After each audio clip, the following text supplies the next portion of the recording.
Lili. Mohon sebelumnya dengan Ibu siapa? Dengan Ibu Surti. Baiklah Bu, tujuan saya ke sini untuk memberikan sedikit edukasi tentang pemenuhan gizi pada anak untuk mencegah terkena penyakit leukemia. Sebelum itu, apakah Ibu sudah tahu apa itu penyakit leukemia? Yang saya tahu, leukemia ini kanker darah ya Sus ya. Alhamdulillah, untuk lebih pahamnya lagi sedikit saya jelaskan ya Ibu. Apa sih itu leukemia? Leukemia adalah kanker darah akibat tubuh terlalu banyak memproduksi sel darah putih yang abnormal. Leukemia dapat terjadi pada orang dewasa dan anak-anak, lebih banyaknya kepada anak-anak. Sel darah putih merupakan bagian dari sistem kekebalan tubuh yang diproduksi di dalam susun tulang. Ketika fungsi susun tulang terganggu, maka sel darah putih yang dihasilkan akan mengalami perubahan dan tidak lagi menjalani perannya secara efektif. Untuk gejala penyakit leukemia adalah riwayat klinis biasanya menunjukkan anemia, trombositopenia, dan leukopenia.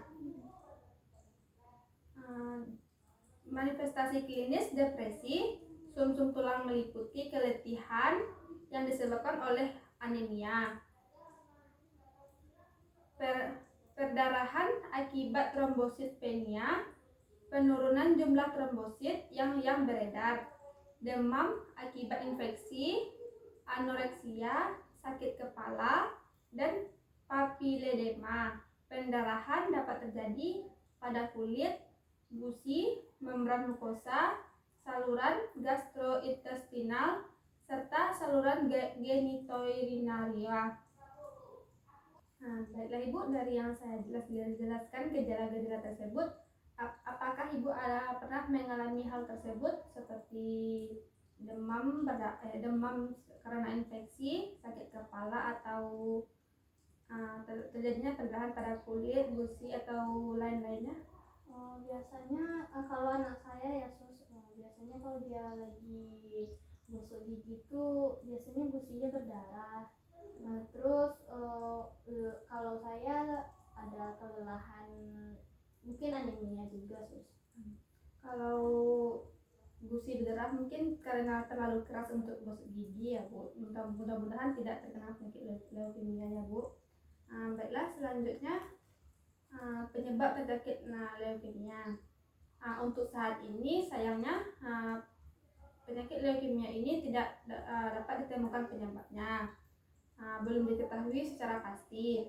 Biasanya tidak ada yang tahu apa yang telah menyebabkan seseorang terjadi kanker darah tersebut atau penyakit leukemia ini.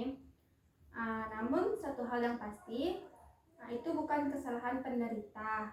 Penderita tidak melakukan sesuatu kesalahan. Penderita tidak dapat menangkap kanker darah, bahkan tidak ada bukti bahwa hal itu dapat disebabkan oleh apapun yang tidak dimakan atau yang diminum. Sebagian besar penyakit leukemia ini tidak diturunkan atau turun-temurun. Baiklah, selanjutnya saya akan memberitahukan kepada Ibu organ-organ apa saja yang dapat terkena apabila terkena penyakit leukemia. Terkait dengan kondisi tersebut dapat memberat sampai dengan ke berbagai organ seperti otak, di mana bisa terjadi sumbatan dari darah yang mengumpal sehingga menimbulkan gejala sakit kepala sampai dengan kejang.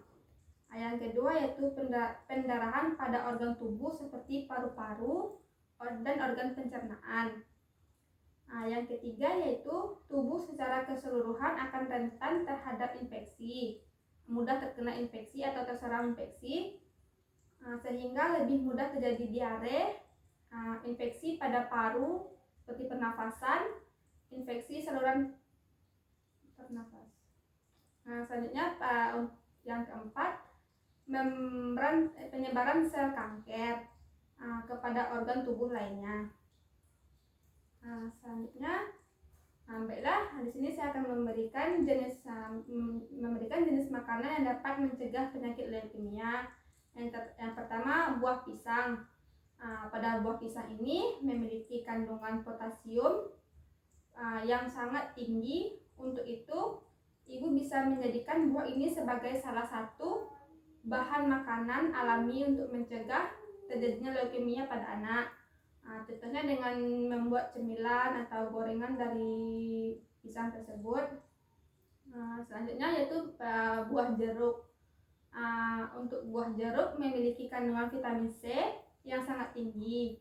Kandungan vitamin C yang tinggi pada buah jeruk mampu menurunkan risiko leukemia pada anak. Sebelumnya, apakah keluarga ibu atau anak-anak ibu tidak ada yang menyukai buah pisang atau buah jeruk? Pada umumnya suka Ya Bu. Selanjutnya, kunyit. Bahan makanan satu ini yang biasa membantu mencegah leukemia pada anak adalah kunyit. Kunyit sudah sangat terkenal sebagai bumbu rempah alami yang memiliki banyak manfaat. Hal ini dikarenakan adanya kandungan zat antiinflamasi dan bakteri yang tinggi pada kunyit, membuatnya menjadi senjata ampuh untuk mencegah terjadinya leukemia pada anak. Yang keempat ada kembang kol. Kembang kol juga bisa ibu berikan untuk mencegah terjadinya kanker pada anak ibu. Hal ini dikarenakan kembang kol memiliki suatu marga dengan brokoli yang juga dikenal efektif untuk mencegah kanker. Sama seperti brokoli, kembang kol juga memiliki fungsi untuk mencegah kanker darah atau leukemia karena adanya kandungan sulforfon di dalamnya. Sebelumnya, apakah ibu sering masak-masak sayur seperti kembang kol ini?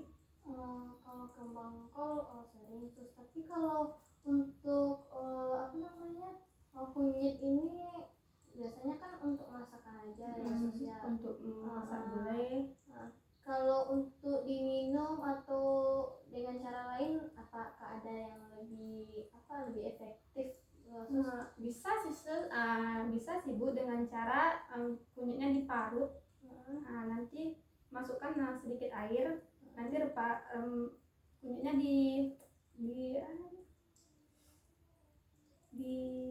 disaring, ngambil repasan air-airnya itu, cuma itu yang diminum.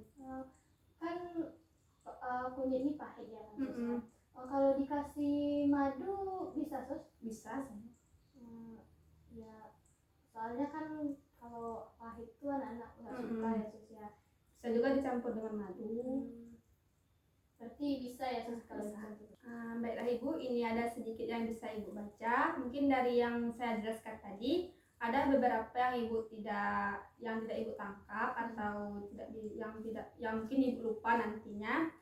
Di sini sudah saya ringkas atau rangkuman dari apa-apa yang saya jelaskan tadi. Ibu bisa simpan atau bawa pulang. Inilah sekian dari saya. Sekian, terima kasih. Assalamualaikum warahmatullahi wabarakatuh. Terima kasih.